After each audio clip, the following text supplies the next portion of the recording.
Hi everyone. I think that's everyone there. Where are we?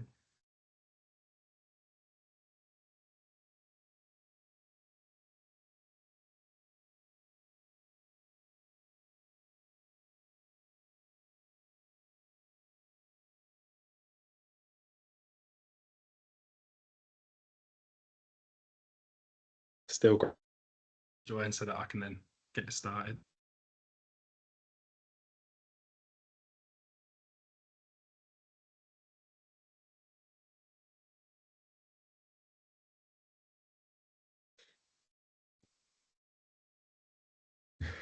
Is that everyone now, Louise? Is it? Yeah, looks like it. If there are any latecomers, I'll let them in. Don't worry, you can ignore it. No worries. No worries. Yeah, hi everyone. So looking at doing bridging and commercial over here. I head up the bridging and commercial team at Ingard. Obviously, I've only been here since January. So I've spoken to a couple of you already. I will speak to everyone eventually, give you all a call as well. But if any questions throughout, please feel free, unmute your microphone and ask away. Ask as many questions as you want.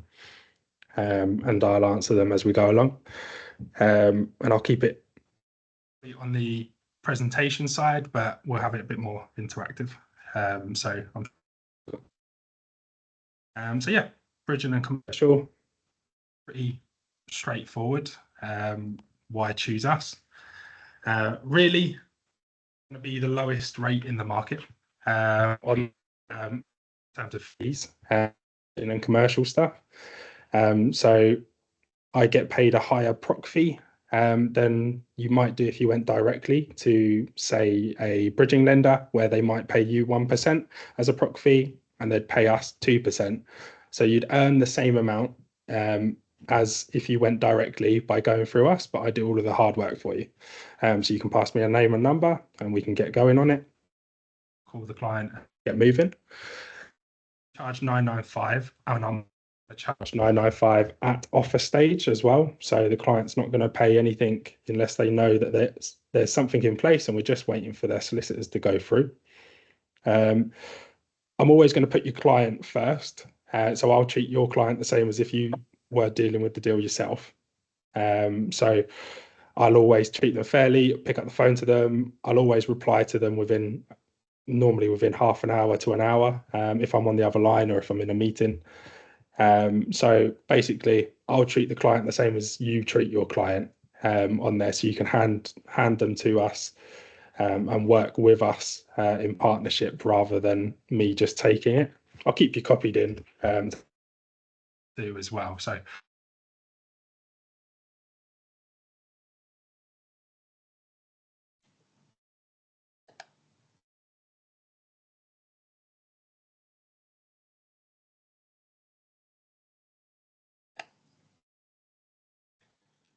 You've gone on mute, Darryl.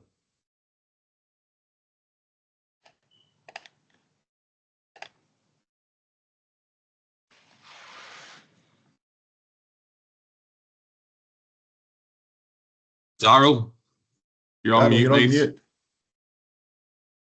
Can you hear me now? We can now. Yeah. For some reason it muted instead of everyone else. I'll start again. But yeah, basically why to use us for bridging and commercial. I'm going to be the lowest broker fee that your client will probably get on the market for bridging and commercial. So I'm not going to charge them an excess amount on there on any deal, regardless of the size of the deal. I'm only going to charge 995 at offer stage. So there's no fee. I can get them all the way to offer without incurring any cost for the client. So puts me above most brokerages on there who typically charge 1% or maybe a fixed fee in the thousands on there. And the reason why I can do that is my relationship with the lenders means that 90% of bridging lenders, I will get paid a procuration fee of 2%. Whereas if you went directly, you'd probably get paid 1%. So basically going through me means that you'll earn the same amount as if you went direct, apart from I do all of the hard work for you. And I'll take everything from start to finish. Relationships with lenders, like I said, I've been doing this now for sort of 10 years. On there, I work really closely with the lenders. There's 300 odd lenders that do bridging. Obviously, I can't work closely with all of those in the market, but most of them do the same thing. So the ones that get the majority of the business are the ones that pay out effectively, and we can work together closely. But if I need to go off of those ones on there, there's normally about 10 that I would call go-to lenders. If we need to go off of them, that's absolutely fine. I'll reach out to all the other ones as well, and we can get working and hopefully put something through together. But and also, I'll always keep you guys involved in the deal unless you tell me otherwise. So if you tell me that you don't want anything to do with the deal until it pays out, it's absolutely fine. But if you do, then I'll just copy you in every time I send the client an email, even if it's requesting documents, if it's telling them that I'm going to give them a call back on X date at X time. I'll keep you copied in because they're your client. They're going to remain your client. I'm just taking over that transaction. So at the end of it, they're fully yours still. You can still sell them your insurances. You can still sell them your normal mortgages on there. I'm not going to take those away. I'm literally just going to do your bridging and commercial on there. So yeah, I'll pass it back to you, but I'll also keep you copied in because you might already have some documents. If they're an existing client that you've done a mortgage for and I'm asking for proof of ID, proof of address, you might already have it, which will save the client having to send it to me as well. But like I said, if you're not interested in that and you just want to know when you get paid, that's fine. You can pass me a name and number, disappear, and a couple of weeks or a month or two later, I'll drop you a message and say you're going to receive X amount into the bank on there. So I'll work how you want to work on them. That's why I would use us on there. There's a brief background on bridging loans, the difference between regulated and unregulated. Regulated typically, obviously, if you've lived in the property or if you're going to live in the property or currently live in the property, it would be classed as a regulated loan. And that's the same on bridging as well as your resi mortgages, obviously. Typically, it's just used for chain breaks, really, nowadays. So if someone's found their dream home and they want to purchase it, but their property hasn't sold yet and they don't want to lose out, use a bridging loan. Worst case, the client will say no, but it's always an option. Some clients don't have weeks or months to wait for it to go through because the house that they want might sell to someone else. Or if it needs a little bit of work doing to it, so if they're buying and it needs maybe a new kitchen and bathroom, it's not quite habitable yet, you can use a bridging loan for that, whether it's regulated or unregulated as well. But they typically be the cheapest rates on the market for a regulated bridging loan on there. And the maximum term that they'll get is 12 months. So FCA states you can't go above 12 months on there. So it's not a lender thing, that is an FCA thing. But again, typically they tend to be sale and downsize or a chain break. There's not too much complex information on the regulated side. On the unregulated side, it can literally be used for about a million different ways on there. So it can be used against any investment properties, whether that's commercial, buy to let. It can be used against holiday parks. It can be used against hotels, absolutely anything you can think of. There is a lender for it. So the main thing with an unregulated bridging loan is that the answer will typically be a yes. Can you do this? Yes. It's whether or not the client likes the rate that they will get on there. But there's always a lender to do the deal. Typically they're used for light refurbishments. So if someone just wants to buy mainly at auction on there, spend £15,000-20,000 making it look new, shiny, and then they're just going to sell it or let it out for an increased rent, and the property value goes up, that's absolutely fine. Got lenders in that scenario. We can lend up to 75% day one as a net loan, as well as give them the money to do the works. Interest rates tend to sit around 0.8 to maybe 1% for something like that. And it's done on a monthly basis because the idea is you repay it as quickly as possible. It can be used for conversions. So a lot of people use it for converting office blocks into flats or converting houses into HMOs, again, just to increase the rental income. But there is literally no end to what you can use it for on there. So as long as it has a legal purpose, we'll be able to do it. So if there's shares coming in somewhere, I can do a bridging loan against the shares value. I can do a bridging loan against the property behind it. I can do a bridging loan against a number of different things. So all I'd say is just ask the question on there. If you drop me, you can drop me a message, you can drop me an email, text, email, WhatsApp, whichever's easier for you. And I'll come back to you near enough instantly on there and just let you know what it'll be. But like I said, 9 times out of 10, the answer is yes on there, unless there is absolutely no way that any lender will do it. Very rare that happens. It's just whether or not the client likes the rate. Again, we're only going to charge 995, and I'm only going to charge that at offer stage rather than at application stage. So at that point, they know that they've got the deal. We're just waiting for the legal work to go through. So it's just covering our admin cost on there, really. That's on the bridging. Commercial mortgages. There's 2 main types of commercial mortgages. There's investment or trading business. Investment is exactly what it says. It's basically a buy-to-let against a commercial property on there. Most of the time, that's just based affordability-wise on the rental. Again, exactly the same as a buy-to-let. And the parameters tend to be the same as well. Most of the lenders can only go up to 75% loan to value, and most of them lend on interest-only basis. Trading business is very different.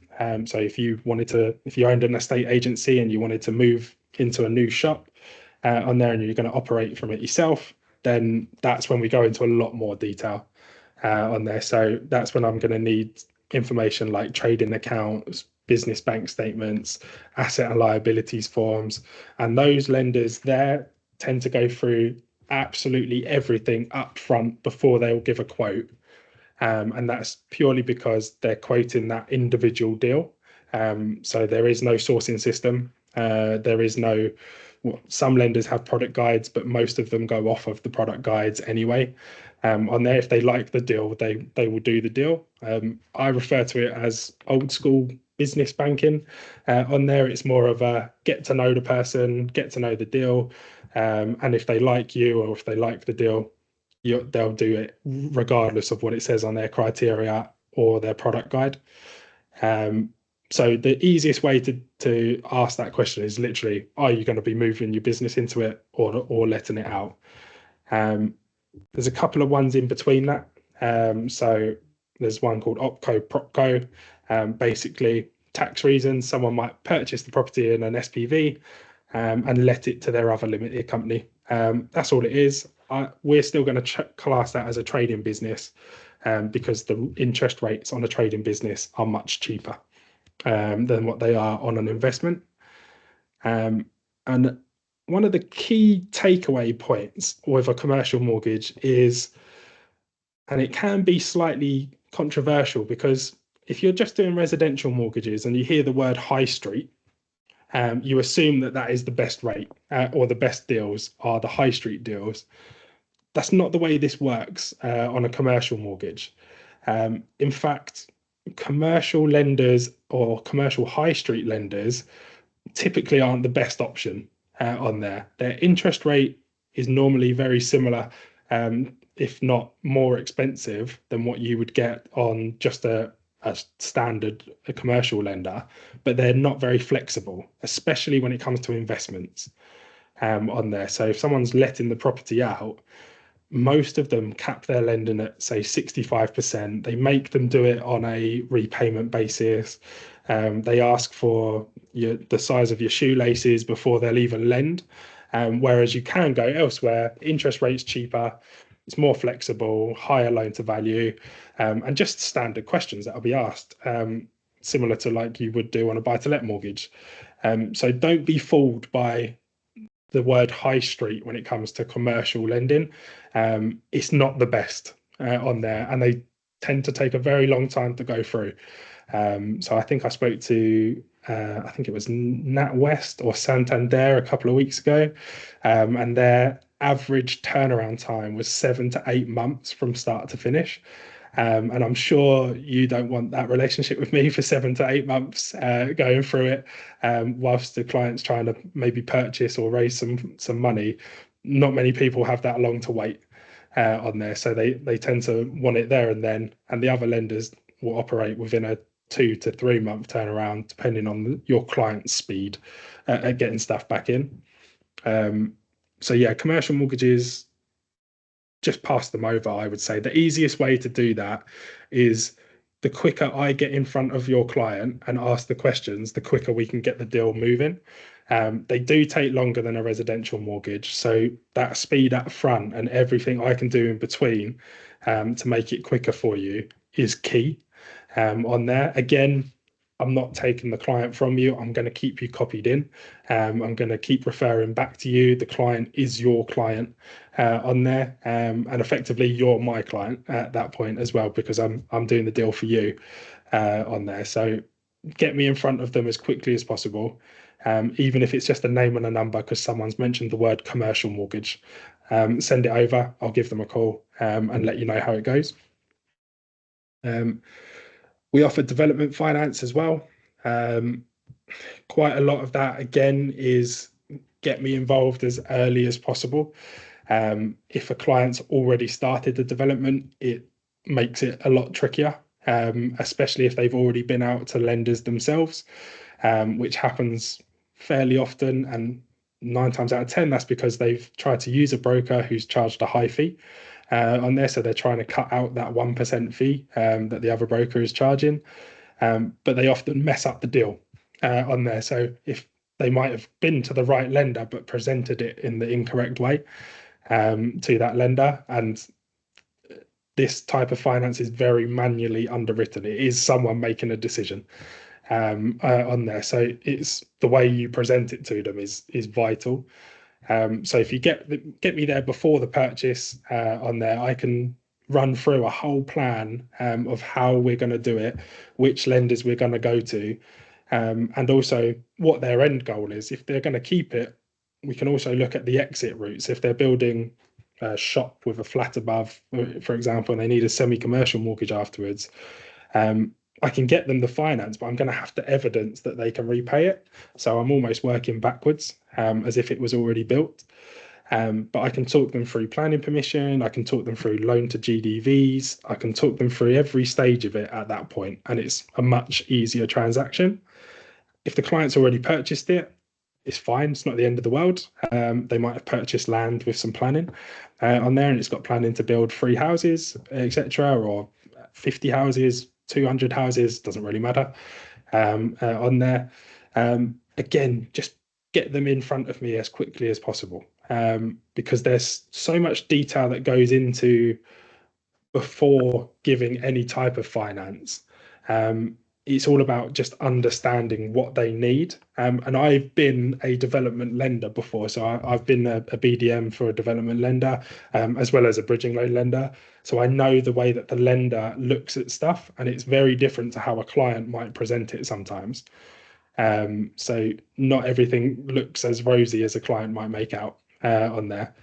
But we can get there as quickly as possible, get all of the documents in, and then present it to the lenders in a way that I know the lender wants to look at it. And then it just moves on to the development stage. So once they've got the loan, so let's say they've got the planning permission, they purchased the site, they've started doing the build, there's normally a drawdown facility. So I tend to keep in contact with the client. I've normally got a copy of their drawdown timetable. So I tend to call them maybe a week before their next drawdown, just say hello, keep in contact, make sure everything's going smoothly, make sure they're still happy with everything. Because if they've got any issues at that point, or if they're saying that the lender might be a bit tricky, or they they don't know where they're up to yet on their next drawdown, I can still go back and liaise with the lender and just make them feel more at ease. But it's also just maintaining, you've done that loan, I'm not going to run away from it afterwards. So we've done the loan, we're going to stick to it, and I'll be there through every stage. Most people don't tend to develop one site, they tend to come back and do more. So if we keep in contact with them, you'll get more deals in the future. If the clients come back to me directly, for example, with a development deal, they're still your client. So you're still going to receive the commission on the back end of it, regardless if they come back to me directly afterwards. On the exit route, again, most of the time, if it's a refinance, depends what they're building. If they're building a house and they want to refinance it on a residential mortgage or a buy-to-let mortgage, obviously I'll refer them back to you. If you wanted to refer them back to me to look at, because it might be a block of flats or it might be a commercial unit that they built, absolutely fine. But I'm always going to point them in your direction first. To make sure that you get the first bite at it. If it's sale, it's nice and simple. Lenders love the exit being sale because they're guaranteed their money back. It's that straightforward. And that's pretty much it for that type of thing. And just thinking on the specialist side on there's always a lender to do something on a deal. So just ask the question. You can ask any one of us the question, and we'll talk to each other and try and find a solution. There is always a way to get the deal done. It's just how you structure it. So if you come to me and say, I think this needs a bridging loan on there, and you give me the details, and I say, well, actually, I know that this buy-to-let lender would actually fund that for you now without the need for the bridging loan, I'll tell you on there. Or if you think you might have a question on a buy-to-let mortgage, for example, and then it might turn out to be, actually, you can't get a buy-to-let mortgage on there, you need a bridging loan. First of all, we'll come up with a plan to make it work. So there's no stupid questions, is the main thing. Ask away. You can ask as many questions as you like. I'm always going to answer on there, and I'm always going to sort of educate a little bit as to why I've answered it that way. So moving forward, you'd know the answer to the question if one of your clients asks.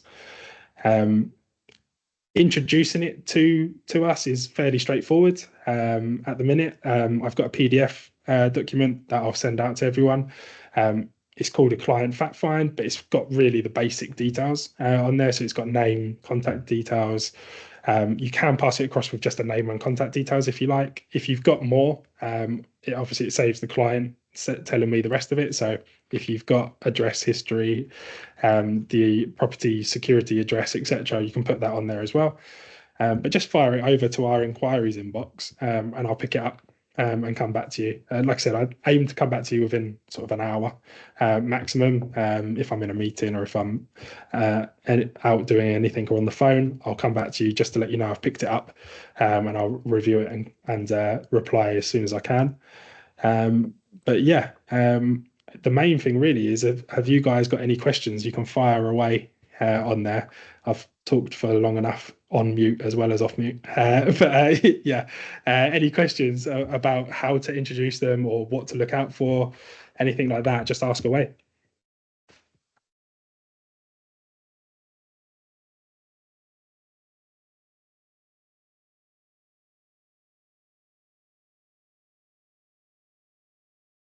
No one's got any questions?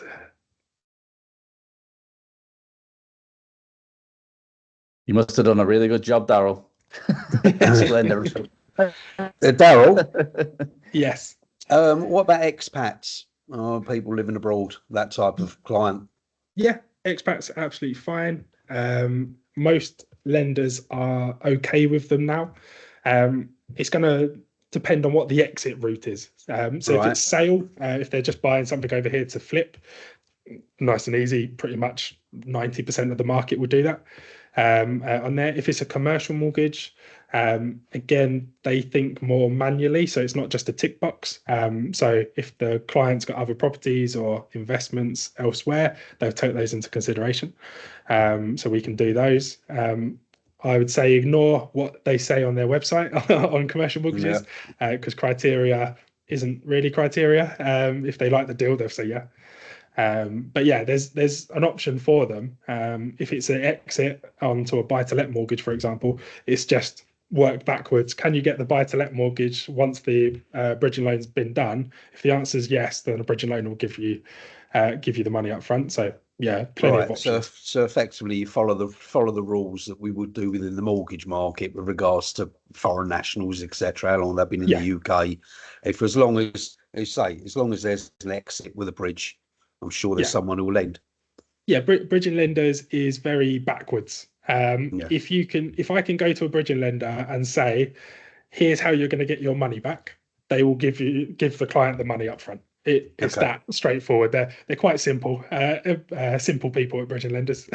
Here's how you're going to get your money. Let's give them the money. It's that straightforward. Okay, so effectively, just for, I've only done a few bridges over the years, but all lenders still working on the facts of the early repayment charge. As long as they've exceeded 1 month's interest, a lot of them won't charge to come out. It varies on the lender. Regulated bridging, there's no early repayment charge. From day one or from after day a one? month? Right. Okay. No, from day one. Regulated lenders on there, they don't charge a minimum because they're not allowed to anymore by the FCA. On the unregulated side, most lenders have a minimum of 3 months interest. But there are lenders that will change that to 1 month if you ask them very nicely. But rule of thumb, 3 months as a minimum. But the chances of someone getting a bridging loan and being able to repay it within 3 months is quite slim, because they're either getting the bridging loan to do work and then refinance, which isn't going to go through in time, might cut it short on there. But the chances of it happening, most bridging loans are kept for between 6 to 9 months. Yeah, but the only time you'd really see somebody coming out early, probably on chain break, if they're missing their deadline. Yeah, so that's why the regulators changed it, so there's no minimum. On there, so that they don't get charged it. They only pay for what they use, basically. Okay, thank you. That's all right. Anyone else got any questions at all?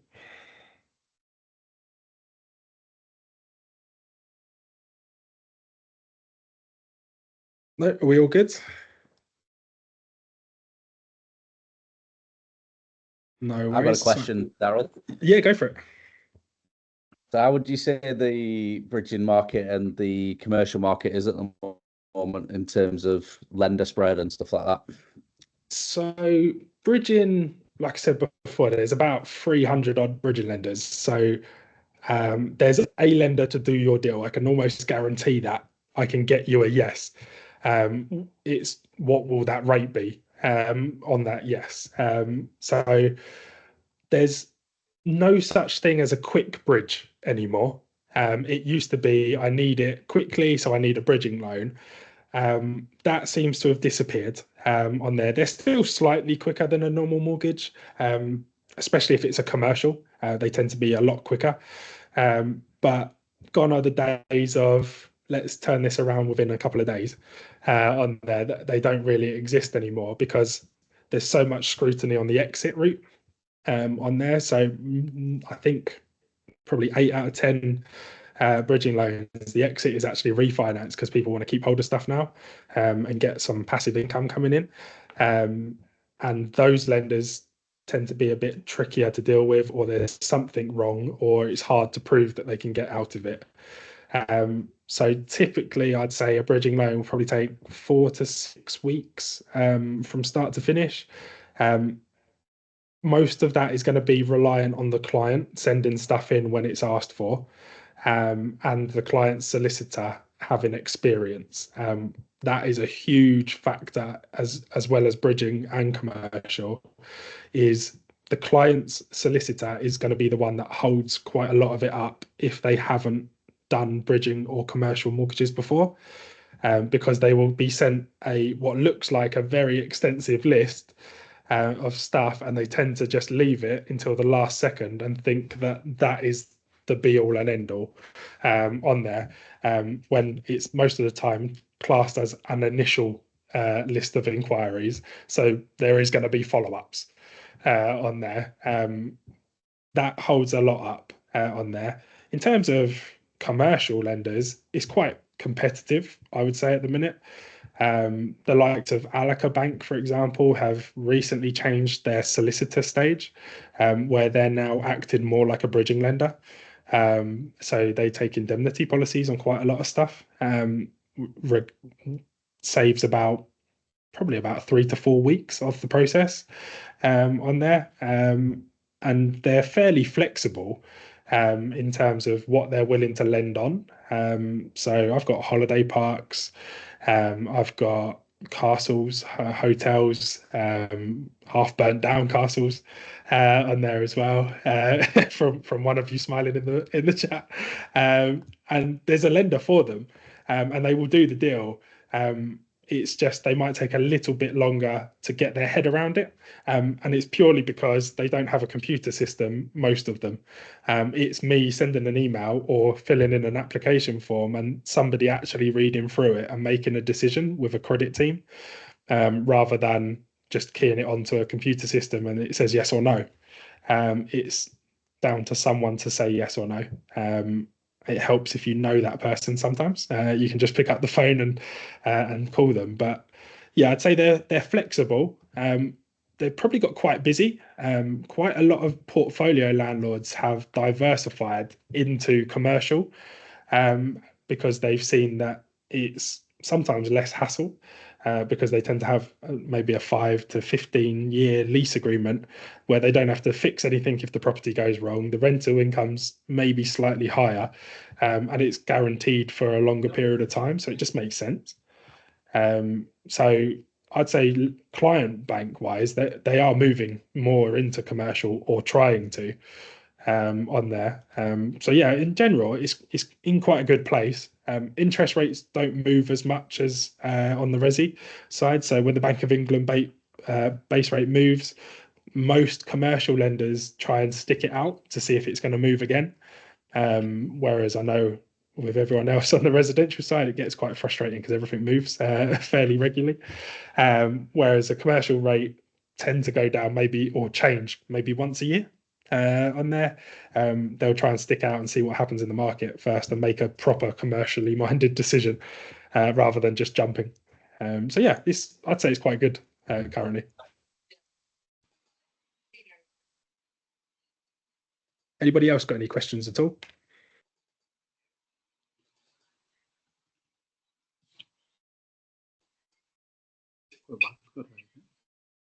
No questions. I'll leave you all alone and get you. This is going to circulate out. It's got my contact details on there. Like I said before, feel free. You can email, call, WhatsApp, text, do whatever you need to get hold of me. I'll reply to you on one of them on there. WhatsApp is great. Sometimes clients love using it as well. And even if it's just a quick question, I'll just fire a quick reply over to you. Like I said, there's no stupid question. Just ask as many questions as you need to get the right information for your client. But yeah, just ask away. Like I said, 9 times out of 10, the answer will be yes. It's just what rate it will be. So put me in front of the client as quickly as possible, and I'll work with you and we can all get paid on the back end. Yeah. Thank you very much. I'll leave you all alone. Thanks, Thanks, Darryl. Darryl. Cheers, mate. No, cheers, guys. Cheers, Darryl. Thanks a lot. Thank you.